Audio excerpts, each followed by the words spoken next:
皆さんこんにちは、アリーです。Welcome or welcome back to the channel and welcome to the annual flip through video of my language study planner. Today we'll take a look at all of the weekly study lists I have written down in my journal for the year 2024.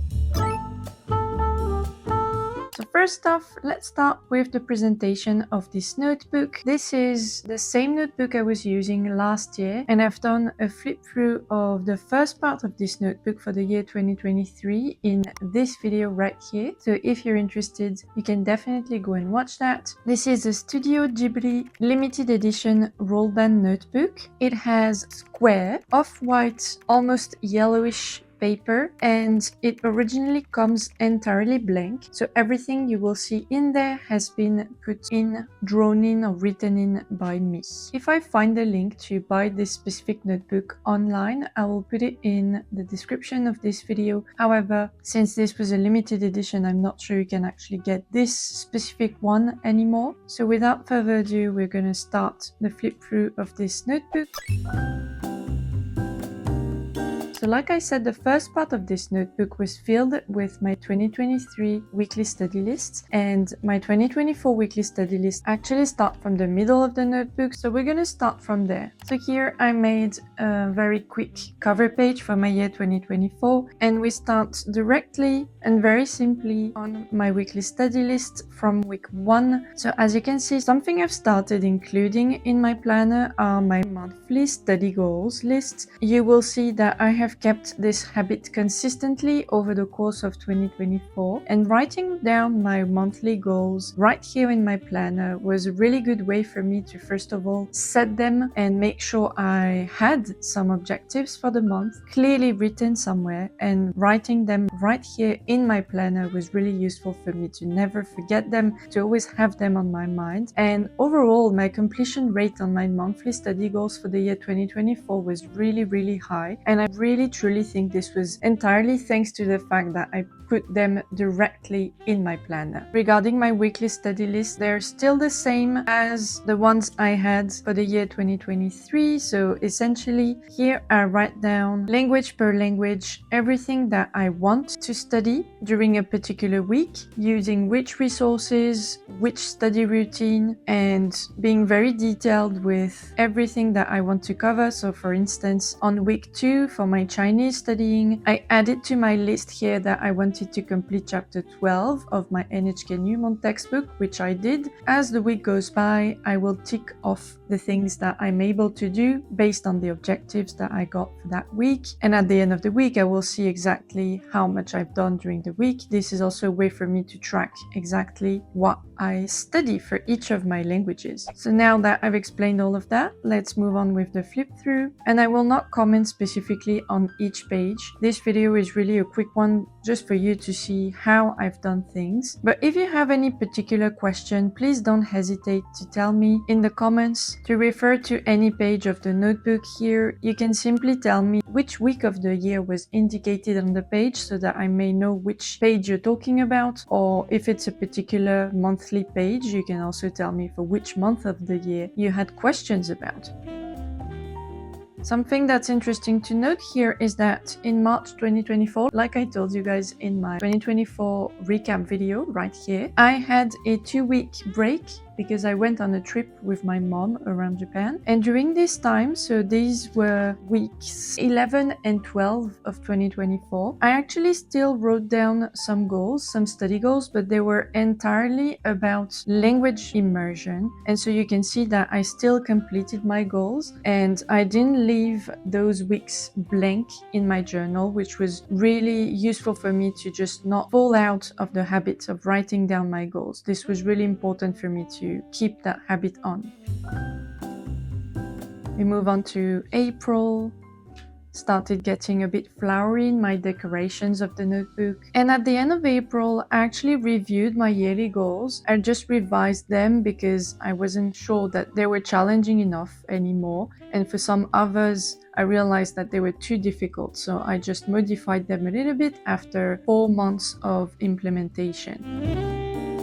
Moving on to May. From that point, I started, I think, checking out whether or not I completed my monthly goals, as you can see. Something I will also do if I remember it, I will write down my scores to mock tests that I go through. So in this case, this was for an HSK 1 mock test that I went through for Chinese, of course, and I got a 95%. It's just an easy way for me to track down my scores on mock tests. So here was the month of May. Moving on to the month of June. Nothing much to say here.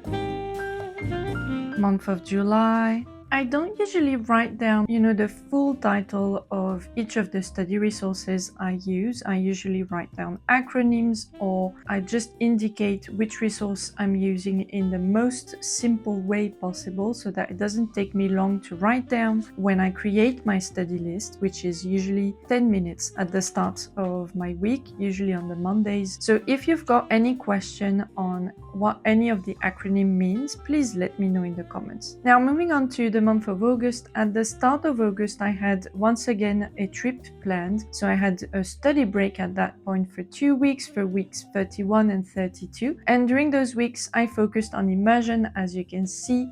And I've also written down all of the resources I have used at that point, all of the immersion resources I've used for each of my languages. For example, for Japanese, here are all of the books I've read during those 2 weeks. And here are all of the YouTube channels I got to watch videos from. Same for Chinese. Here is a book, and here are 2 YouTube channels that I watched videos from. And then for Russian, here is the YouTube channel that I watched videos from. Now, coming on to the end of August, you will see that there are no more study objectives for Russian, and this is because, as I indicated here, I decided to put Russian on the back burner for the remainder of the year 2024 from September to December. And this was because I needed to rebalance my study between language study and linguistics study. And at the same time, I also took another decision, which was to slow down on Chinese and put more effort in my Japanese studying. This page I simply used as a space for me to jot down my ideas, the first draft of my decisions, the decisions I took at the end of August regarding the direction of my studies. And actually this was almost the final version of what they ended up to be. For the month of September, I was able to study for the most part of it until week 38. But then from week 39 to 40, so coming on to October, I actually wrote down that those weeks were immersion weeks because I went again on a trip with my husband. And in this case, I meant to write down the list of resources I've used, the immersion resources for each language, but I didn't end up doing it. Coming on to October, the decoration becomes much more autumnal and Halloween-y. Something else I've started to write down in my study planner were the weeks on which I got surgery, because on those weeks I needed to rest a lot more and to not push myself too hard on my studying, so I just indicated that on the weeks I got my surgeries. Here was the second week, the week 47 in November. The end of November, and then coming on to December. On week 51 of the year, I created all of my recaps of everything I had studied in 2024 for each of my languages. And then once I was done with that, I spent week 52 taking a break from my studying. And this concludes the flip through of this particular notebook, because the rest of the pages here are blank. There is nothing on them. However, since there weren't too many left, I actually had to change notebooks for this year. And so here is my 2025 study planner. I've just started this last week. And this is still a roll band notebook. However, it is less thick than this type of notebook here. So I think the weekly study lists for only 1 year will fit in this notebook in particular. And it's on that note, guys, that we will conclude today's video. This was the flip through of my 2024 language study planner. Like I said, if you've got any questions on this particular planner, please let me know in the comments below. I will make sure to answer all of your questions. On the organization method I'm following, I've already explained a lot about it in last year's video, in which I actually did a comparison of all of my study planners since I started using them to organize my language study in 2020. So I'm pretty sure that most of your questions, guys, would be answered in that video. So if you're interested, please give it a watch. And as for me, I will see you in my next video on the channel. Thank you for watching, guys. それではまた次の動画でお会いしましょう。バイバイ。またね。 'Cause tonight I'm gonna take